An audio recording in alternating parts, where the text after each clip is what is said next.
সিলেটের রাতারগুল দেখার জন্য আর সিলেট যাওয়া লাগে না। আমাদের বগুড়াতে মিনি একটা রাতারগুল বের হয়েছে, যেটা 30 থেকে 40 টাকা দিয়ে আধা ঘন্টা খুব সুন্দরভাবে নৌকা চড়ে বেড়াতে পারবেন। তো আজকে আমাদের ম্যাচে দুই বড় ভাই এবং আমার কিছু ফ্রেন্ডরা বললো মিনি রাতারগুল যাব। তারপর বের হয়ে বনানীতে এসে আমরা একটা সিএনজি রিজার্ভ করে নেই। বনানী থেকে আমাদের যেতে হবে নাটোরের রাস্তার দিকে। তো চলুন যাও যাক নাটোরের রোডের দিকে। আমরা নাটোরের রোডে চলে আসলাম। নাটোরের রোড দিয়ে আমাদের সেই রাতারগুলে যেতে হবে। আর বগুড়া জেলার ভিতর সব থেকে সুন্দর রাস্তা মনে হয় এই নাটোরের রোডই। তো চলুন দেখা যাক নাটোরের সেই সুন্দর রোড।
রাস্তার সুন্দর ভিউ দেখতে দেখতে আমরা আমাদের পুকুর হাট পার হয়ে এরকম সুন্দর রাস্তায় চলে আসলাম। এই রাস্তা দিয়ে সোজা মুরাদপুর ভাদাই বাজার যেতে হবে।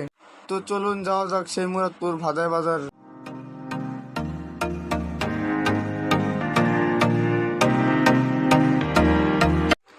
অবশেষে আমরা চলে আসলাম সেই বাজারে। এই বাজারের পাশ দিয়ে বয়ে গেছে ভদ্রা নদী, যা এখন সবাই মিনি রাতারগুল নামে চেনে। সকালবেলা এই জায়গায় ভিড় কম হয়, তবে বিকালবেলা ভিড় সবচেয়ে বেশি হয়। আর যারা মোটরসাইকেল নিয়ে আসবেন তারা এই জায়গায় মোটরসাইকেল গ্যারেজ করে রাখতে পারবেন। অনেকক্ষণ অপেক্ষার পর আমরা অবশেষে একটা ফাঁকা নৌকা পাই।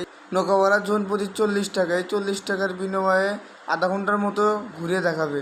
তো চলুন দেখা যাক আমাদের সেই বগুড়ার মিনি রাতারগুল।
তো আজকে এই পর্যন্তই, আবারও দেখা হবে নতুন কোনো ভিডিও নিয়ে।